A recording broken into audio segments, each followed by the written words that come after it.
previously during the investigation. F.K. in the coffee. I knew I could count on it. Never fails. Ah, the perpetrator. Bit off Anna's tongue. Jackpot, Zach.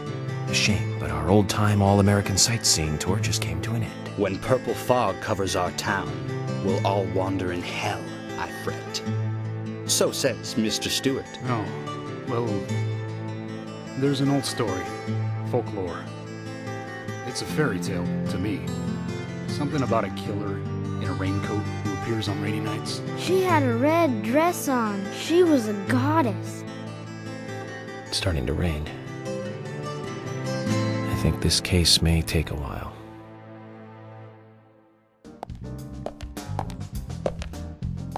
I had a chat with Diane. She said she was at the bar drinking with Nick at the time of the murder. We need to confirm her story. Let's talk to Nick at the diner. Very well, Agent Morgan. I have to head back to the department and clear up some paperwork. Go with Emily to the A&G diner. Okay then. I'll show you the way. The diner's open from 9 to 2100. Just as we suspected, Zach. Diane is the key to this case. I have a feeling she will lead us right to the criminal.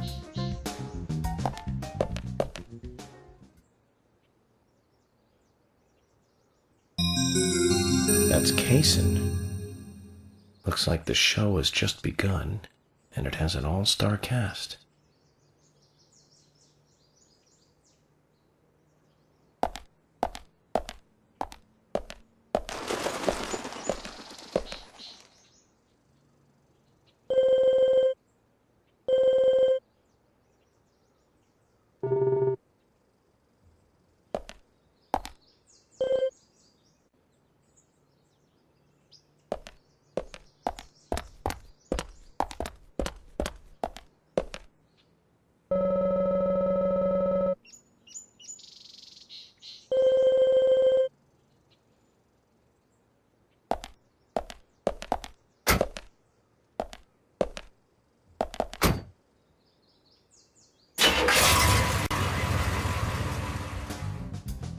Emily, do you know a man named Forrest Kaysen?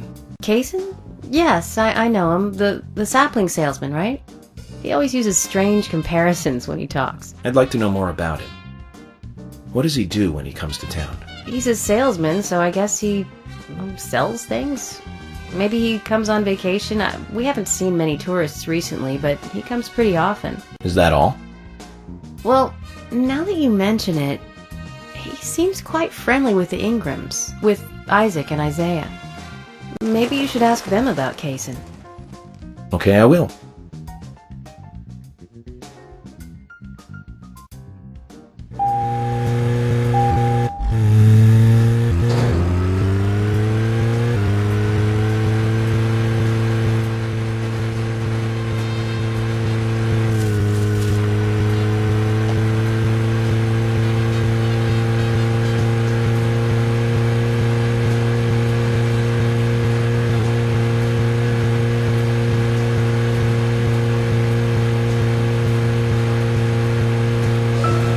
Emily, don't you find it a bit suffocating to be around George so much? Well, we aren't always together.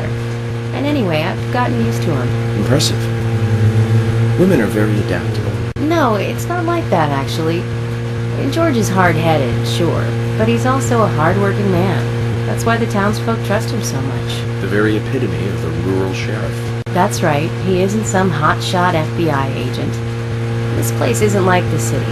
Everyone knows everyone else. What about you and Anna? Were you too close? No, not close, really. I don't seem to have much in common with teenagers nowadays. All they talk about are boys, clothes, and accessories. I don't have much interest in any of those things. There is a gap between a teenager and being in your 20s. Everyone's different, that's all. Me and you, too. Zach, I'm not liking the way this conversation is ending. Let's concentrate on driving instead.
let's just focus on getting to the diner and cut the chit-chat.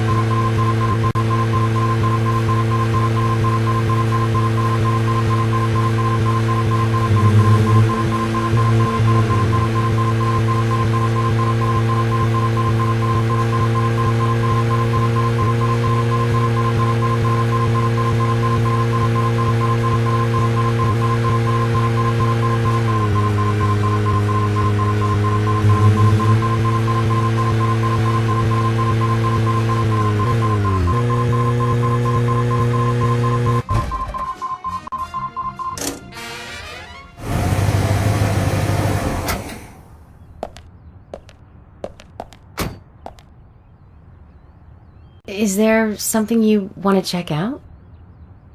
Well, either way, it doesn't matter. I can see you won't be rushed. I'm gonna go ahead, okay? Okay, that would be fine. The diner is open from 9 to 2100. Don't keep me waiting too long, okay?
Hello?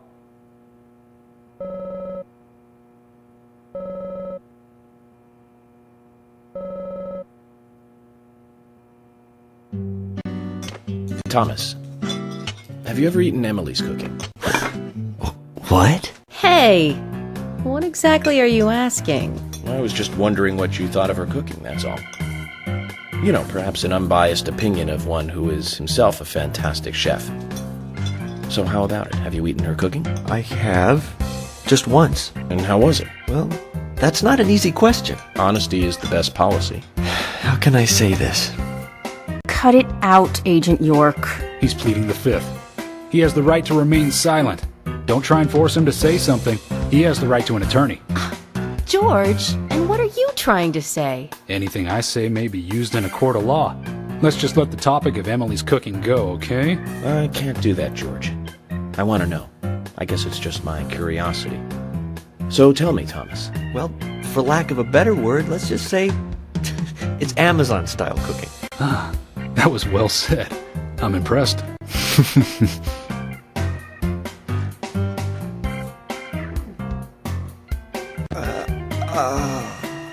Oh, you were lacking words, were you?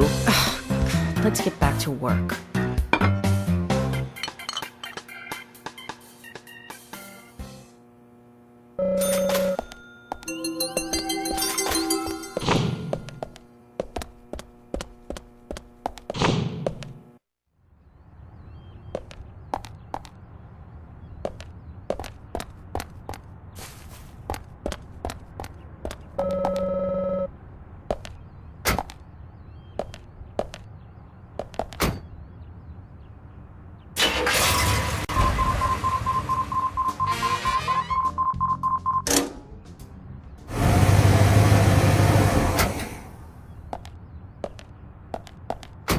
Zach, is there something here that you want to check out? We are supposed to meet Emily at the diner, but that's fine. Do whatever you have to.